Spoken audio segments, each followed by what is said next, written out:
तलाक तलाक लूंगी, लेकिन मेरी भी एक शर्त है। जब मैं रात को घर पहुंचा तो मेरी पत्नी ने खाना लगाया। मैंने उसका हाथ अपने हाथों में लिया और कहा, मुझे तुमसे कुछ ज़रूरी बात करनी है। वो शांत बैठकर खाना खा रही थी।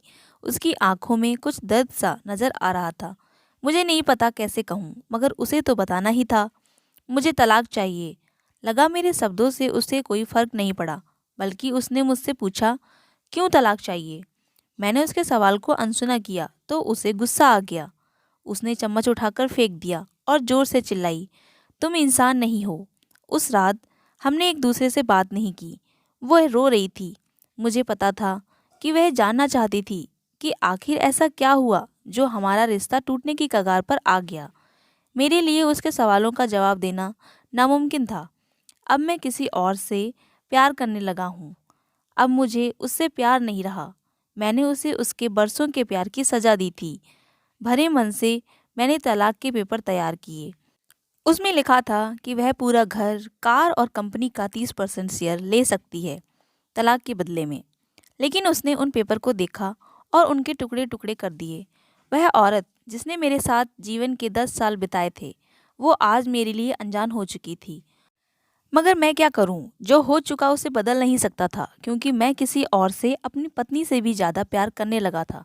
आखिरकार उसके सब्र का बांध टूट गया और वह मेरे सामने फूट फूट कर रोने लगी।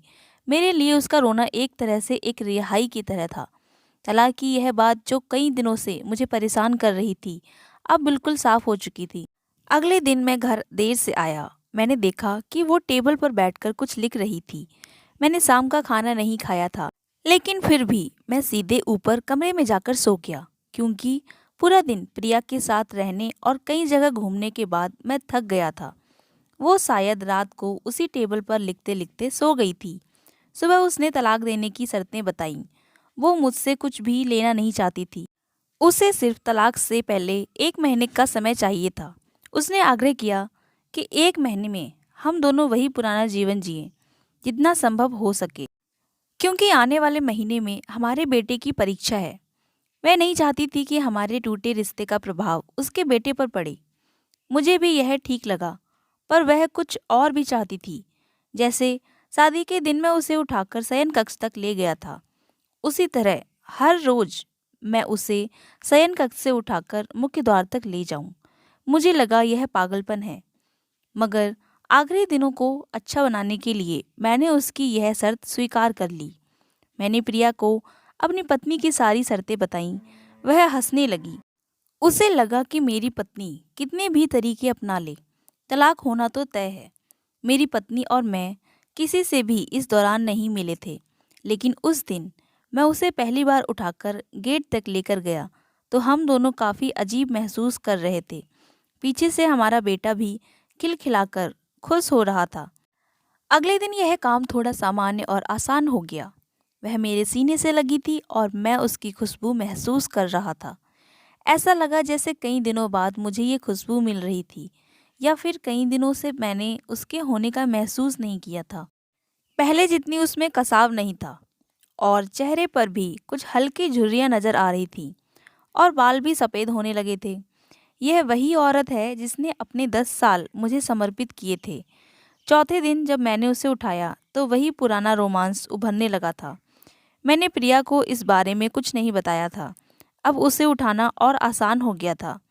शायद हर रोज़ मैं यह सब करने का आदी हो गया था। एक दिन वह अपनी पसंद की साड़ी निकाल रही थी, लेकिन कुछ खास नहीं ढूंढ पाई। उसने सांस भरते हुए कहा कि अब सारे कपड़े बड़े पड़ने लगे हैं।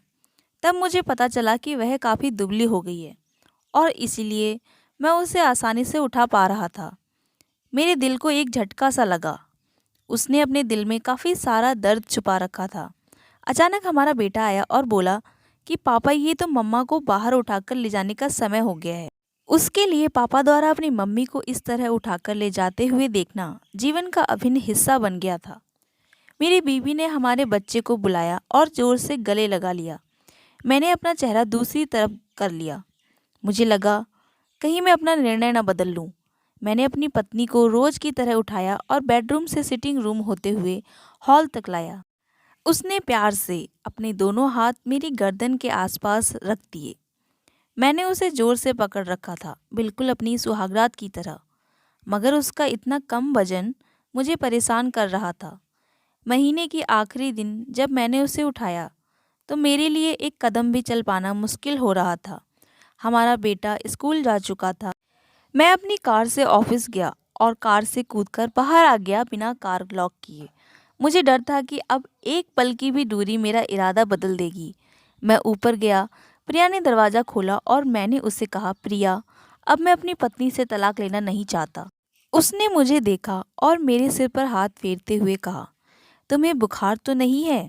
मैंने उसका हाथ उठाया और कहा, सॉरी प्रिया, अब मुझे अपनी पत्नी से तलाक नहीं चाहिए।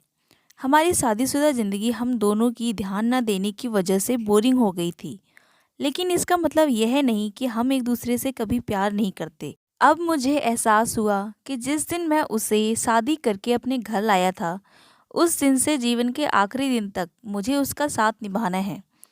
प्रिया के होश उड़ गए। उसने मुझे एक जोरदार थप्पड़ जड़ दिया। वह रोने लगी और अंदर से दरवाज़ा बंद कर लिया। मैं सीढ़ियों से नीचे उतरा और आकर अपनी कार में बैठ गया। एक सुंदर सा गुलदस्ता लिया। दुकानदार ने पूछा, इस पर क्या लिखना है?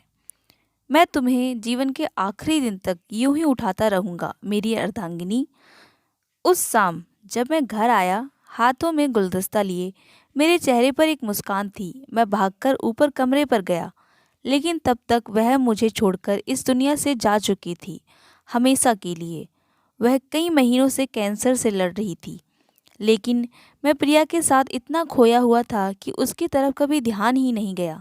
उसे पता था कि वह जल्द ही मुझे छोड़कर जाने वाली है, इसीलिए वह मुझे और मेरे बेटे के रिश्ते को टूटने से बचाना चाहती थी। मैं नीच उससे तलाक लेना चाहता था, लेकिन फिर भी उसने मुझे अपने बच्चे की नज़रों में एक प्यारा पति और पिता बना दिया था।